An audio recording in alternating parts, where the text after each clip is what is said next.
ఓం నమ శివాయ. వీడియో చూస్తున్న వాళ్ళందరికీ thank you very much.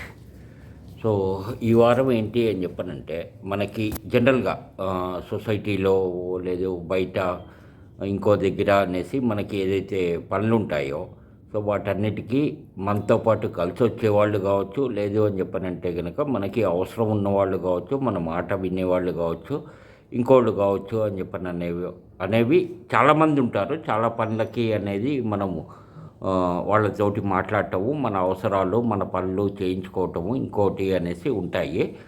So దాంట్లో మెయిన్గా నేను 9 సెక్షన్స్ తీసుకున్నాను. ఆ 9 సెక్షన్స్ ఏవి అని చెప్పినది నేను మీకు ఇప్పుడు చెప్తాను. ఫస్ట్ ఏంటి అని చెప్పనంటే, మనకి డబ్బు అప్పుగా ఇచ్చేవాళ్ళు, డబ్బు అప్పుగా అని చెప్పనంటే హ్యాండ్ లోన్ కావచ్చు, చేయబదులుగా ఇచ్చేవాళ్ళు, బ్యాంకు వాళ్ళు,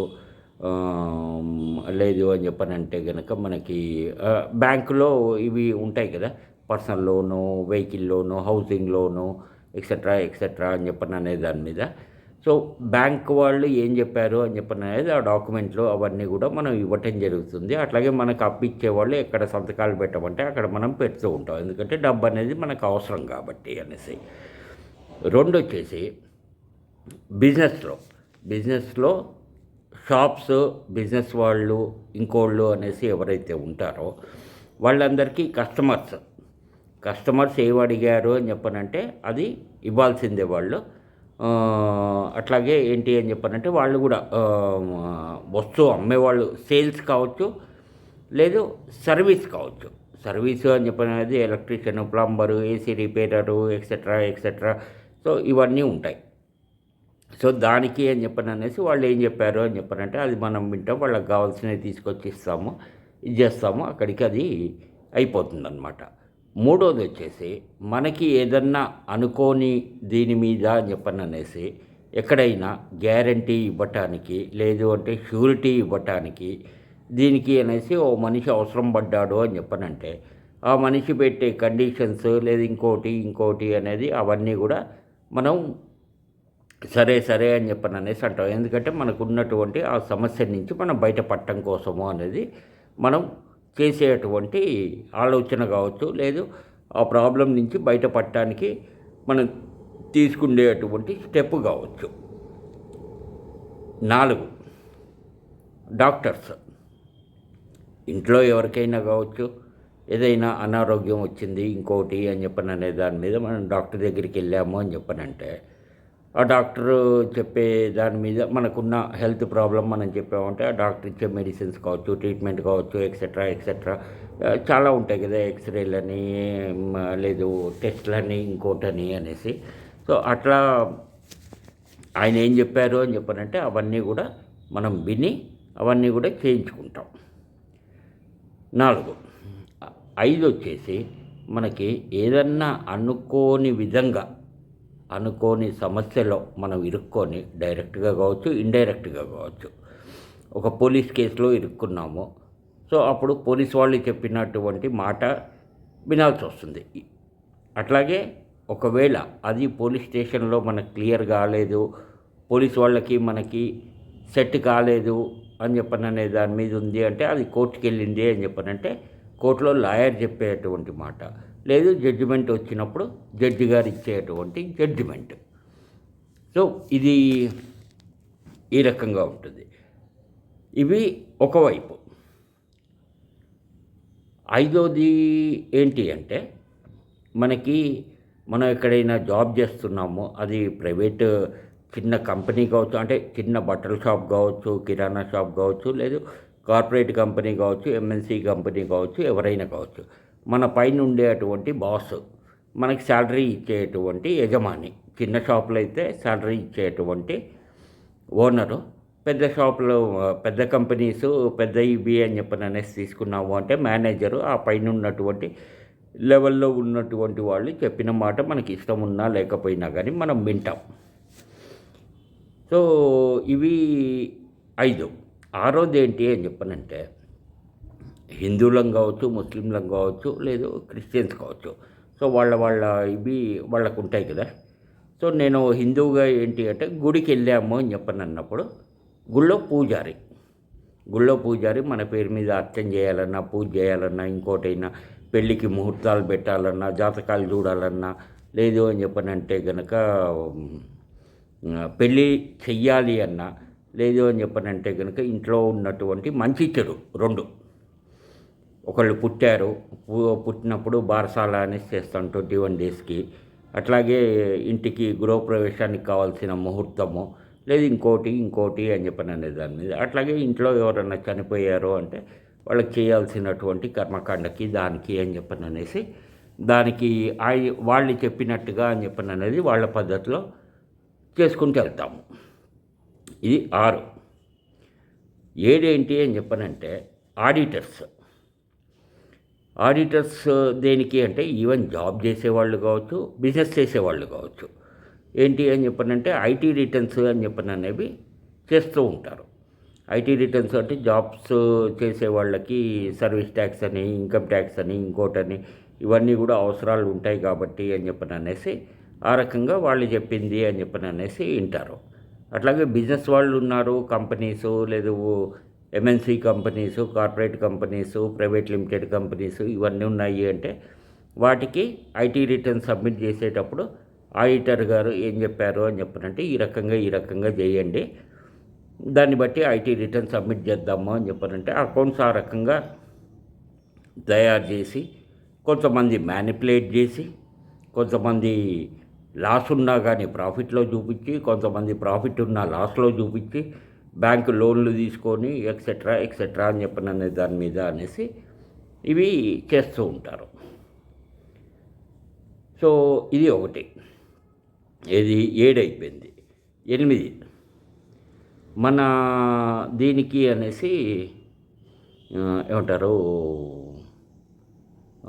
ఉన్న అడ్మినిస్ట్రేషన్ డిపార్ట్మెంటు గవర్నమెంట్ సైడ్ తీసుకున్నామంటే, గవర్నమెంట్ ఆఫీస్లో పనిచేసేటువంటి హై లెవెల్లో ఉన్న కింది లెవెల్లో స్వీపర్ దగ్గర నుంచి హై లెవెల్లో ఉన్న వాళ్ళ దాకా, అంటే IAS, IPS, IRS, IFS, so వీళ్ళందరూ కూడా కింది వాళ్ళకి అని చెప్పననేసి చెప్పిన మాట కింది వాళ్ళందరూ కూడా వింటారు. ఇది ఒకటి. 2 ఏంటి అని చెప్పనంటే ఈ ఐఏఎస్, ఐపీఎస్, ఐఎఫ్ఎస్, ఐఆర్ఎస్ వీళ్ళు ఎవరి మాట వింటారు? రాజకీయ నాయకుల మాట వింటారు. సో ఈ రకంగా అంటే వాళ్ళ ఒక క్యాడరు, వాళ్ళ ఒక లెవెల్, వాళ్ళకున్నటువంటి పవర్స్ని, వాళ్ళకున్నటువంటి తెలివిని, లేదు అవసరాన్ని, ఇంకోటి అనేది బేస్ చేసుకొని అనేసి వాళ్ళ మాట వింటూ ఉంటారు. ఇది 8 అయిపోయింది. 9 లాస్ట్ అండ్ ఫైనల్. ఏ రకంగా ఉంటుంది అంటే ముఖ్యంగా మన దేశంలో, భారతదేశంలో తెలుగు రాష్ట్రాల గురించే మాట్లాడుకుందాం, ఆంధ్రప్రదేశ్, తెలంగాణ గురించి అనేసే. సో రాజకీయ నాయకులు ఎలక్షన్స్ టైంలో, అవి ఏ ఎలక్షన్స్ అయినా కావచ్చు, లోకల్ బాడీ ఎలక్షన్స్ కావచ్చు, అసెంబ్లీ కావచ్చు, పార్లమెంట్ కావచ్చు, వాళ్ళు చెప్పేటువంటి కట్టు కథలు, పిట్ట కథలు, లేదు అని చెప్పనంటే కనుక మనకి హరికథలు, బుర్ర కథలు, ఇవి ఏం చెప్పినా కానీ దాంట్లో నిజం ఎంత ఉంది, వాళ్ళు చెప్తున్నవి చెయ్యటానికి గవర్నమెంట్ దగ్గర డబ్బు ఉందా లేదా ఇంకోట ఏది ఆలోచించకుండా గల్లీ లీడర్ దగ్గర నుంచి ఢిల్లీ లీడర్ దాకా చెప్పినవన్నిటికీ తలకాయ ఊపి ఎవరు ఎంత డబ్బులు ఎక్కువ ఇస్తే వాళ్ళకి ఓటు వేయటానికి అనేసి రెడీ అవుతారు. ఇది ఒకవైపు. రెండో వైపు ఏంటి అని చెప్పనంటే నేను నిన్నే ఓ వీడియో చూశాను. లోకల్గా తెలంగాణలో కార్పొరేషన్ ఎన్నికలు జరిగినాయి. 3 పార్టీల క్యాండిడేట్స్ ఒక దగ్గర కంటెస్ట్ చేశారు. 3 పార్టీల క్యాండిడేట్స్ ఒక్కోళ్ళు ఒక్కో అమౌంట్ ఇచ్చారు అనేసి అనుకుందాం ఓటర్స్కి. ఒక ఇంట్లో ఒక 5 మంది ఓటర్స్ ఉన్నారు. ఈ 5 మంది ఓటర్స్ ఏంటి అంటే ఒక్కో ఓటుకి ఇంత అని చెప్పని అనేసి 3 పార్టీల వాళ్ళు డబ్బులు ఇచ్చారు. దాంతోపాటు మంది ఇచ్చారు, బిర్యానీ ఇచ్చారు, ఇంకా వేరేవి గిఫ్ట్లు లాంటివి కూడా ఇచ్చారు అనేసి అనుకుందాం మనం. డబ్బులు గ్యారంటీకి ఇచ్చుంటారు. ఇంకా మిగతావి ఇచ్చారా లేదా అనేది కొంచెంసేపు పక్కన పెట్టినా కానీ ఇచ్చారు అనే దీని మీదే మనం కన్సిడర్ చేసి ముందుకెళ్దాము. తీసుకున్న వాళ్ళు ఏంటి అంటే ఏదో ఒక పార్టీ గెలిచింది, మిగిలిన 2 పార్టీల వాళ్ళు డబ్బులు ఇచ్చారు కదా, ఈ ఓటర్ దగ్గరికి మళ్ళీ వెళ్తున్నారు వాళ్ళు. ఈ ఓటర్ దగ్గరికి వెళ్ళి ఏం చేస్తున్నారు అంటే, హిందూ అయితే వెంకటేశ్వర స్వామో శివుడో లేదా అమ్మవారో ఏదో ఫోటో తీసుకొని వెళ్ళి ఈ ఫోటో మీద ప్రమాణం చేసి, దేవుడి మీద ప్రమాణం చేసి, నువ్వు మీ ఇంట్లో ఉన్నటువంటి 5 ఓట్లు మా పార్టీకే వేశాను అనేసి చెప్పు అనేసి అడిగారు. ఇది నేను ప్రాక్టికల్గా వీడియో చూశాను, నేను వచ్చింది.